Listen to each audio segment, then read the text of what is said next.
Friends and नमस्कार मेरे फौजी भाई बहनों। जैसा कि आपको पता है, मेरा नाम स्मिता त्रिपाठी है और मैं एक डिफेंस ऑफिसर की वाइफ हूँ और एक फिल्म मेकर भी हूँ और एक एनिमल लवर भी हूँ। मैं हर बार आपसे अपील करती हूँ कि आपके आसपास के जो एनिमल्स हैं, स्ट्रे डॉग्स हैं, कैट्स हैं, जो भी जानवर हैं, आप उनको खिलाएं। स्पेशली इस पीरियड में तो बहुत ही प्रॉब्लम हो रहा है आपको। तो और मुझे आशा है कि आप लोग ऑलरेडी इन कामों को करते होंगे। और चलिए अपनी जर्नी को आगे बढ़ाते हैं। जैसे कि मैंने आपको बताया लास्ट टाइम, एक सर्जिकल स्ट्राइक हमारे ऊपर हो चुकी थी, क्योंकि जो फाइनल टाइमलाइन थी, मैंने डिसाइड किया था कि हम री एडिट करेंगे और फाइनल टाइमलाइन जो थी वो हमारे एडिटर साहब ने कहीं मिसिंग कर दी थी। और मुझे सबसे आश्चर्य इस बात का होता है कि आज तक जब से हमने टेक ओवर किया तब से हमने आज तक एक छोटी सी भी चीज़ का बैकअप रखा है। मतलब इतनी बड़ी, इतनी इम्पोर्टेंट चीज़ का बैकअप नहीं रखा गया। ये सारे जो मैं आपसे बातें कर रही हूँ, ये मेरे रियल लाइफ एक्सपीरियंस हैं और सच हैं। इसलिए ये देखिए, आपका फ्री ऑफ कॉस्ट में फिल्म मेकिंग कोर्स भी कर रही हूँ। इसलिए ये पॉइंट्स आप ध्यान रखिएगा कि आप जब भी कुछ काम करें उसका बैकअप ज़रूर रखिएगा। आपको किस समय ज़रूरत पड़ेगी ये आपको नहीं पता। तो फाइनली जब ब्लेम गेम शुरू हुआ, ना डायरेक्टर साहब को पता था, ना को डायरेक्टर साहब को पता था, किसी को नहीं पता था टाइमलाइन कहाँ पे है। फिर हमने डिसाइड किया, जैसा कि मैंने आपको लास्ट टाइम में बताया था, कि डायरेक्टर ने फिर अपना नया ego, I am the main body, उन्होंने जब हमने उनको बुलाया तो फिर उनका ये शुरू हो गया। तो हमने कहा भैया बहुत हो गया, आपको नमस्कार, आप जाइए, हम आपका काम संभाल लेंगे। और आप देखिए, हम लोग जो एक डिफेंस के लोग होते हैं, हमारी जेन्युइननेस देखिए। इसके बाद भी हमने सबको टाइमली पे किया। इन लोग को तो सबसे पहले टाइमली पे ही होता था। मतलब आपकी सरकारी दफ्तर की तनख्वाह थी जी, डेट की मंथ की पहली डेट आई और इनका पैसा इनके बैंक में, ठीक है।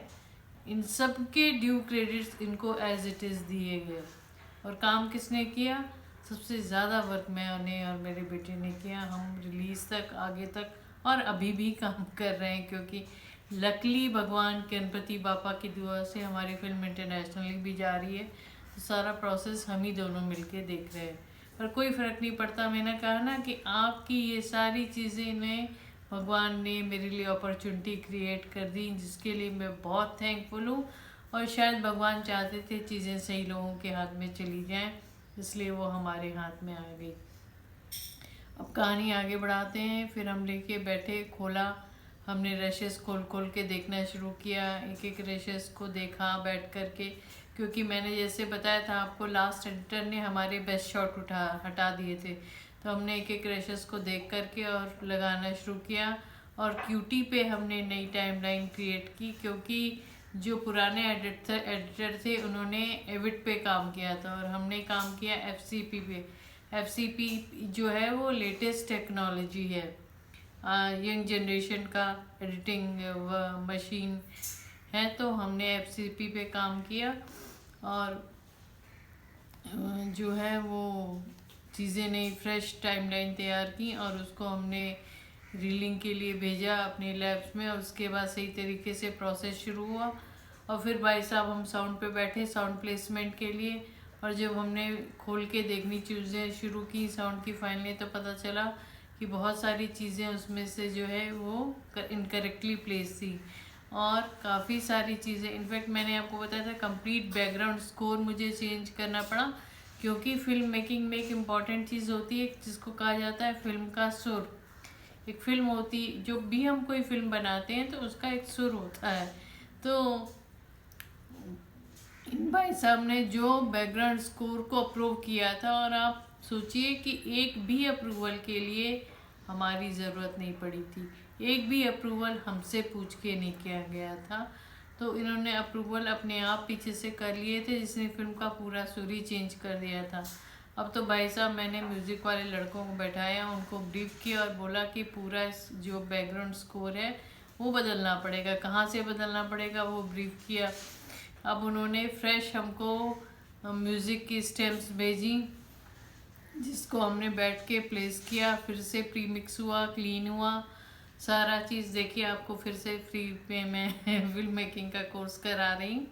और ये सारी चीज़ें शुरू हुई। और हमारी जैसे एकता कपूर के ड्रामेटिक सीरियल होते हैं ना, नहीं वही वाला हाल था। हर बार हम जब एक स्टेप बढ़ते थे आगे तो नहीं होता था, क्योंकि जो एज्यूम करके नहीं चलते थे वो डिस्कवर होता था।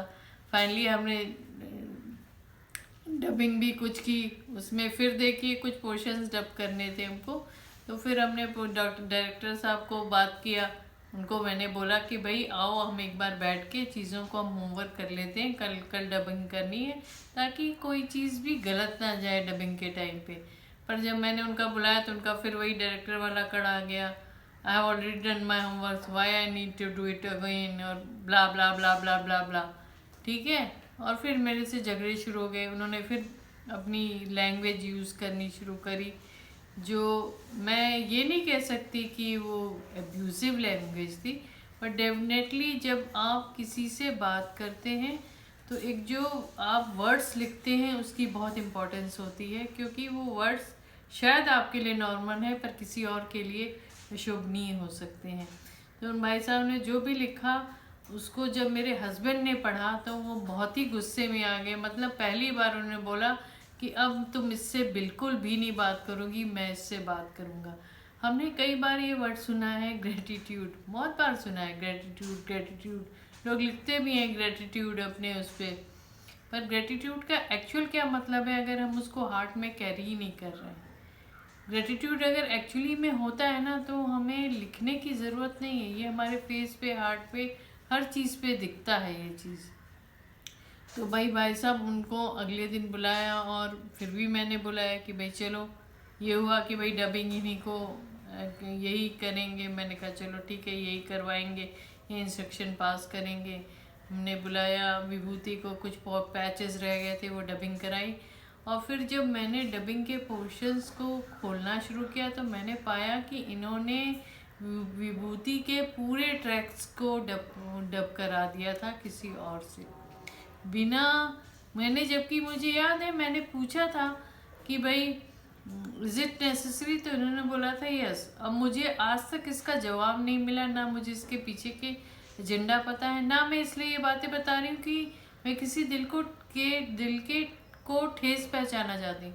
मैं इसलिए आपको ये बातें बता रही हूँ कि लाइफ में कितनी भी दिक्कतें आए, कितनी भी दिक्कतें आए, आप ये बात हमेशा जान के रखिएगा कि हर चीज़ का सलूशन भगवान ने बनाया है। आपको सॉल्यूशन तक पहुंचना है, हिम्मत नहीं हारना है, भगवान सब देखते हैं, इस पर बिलीव करके चलिए।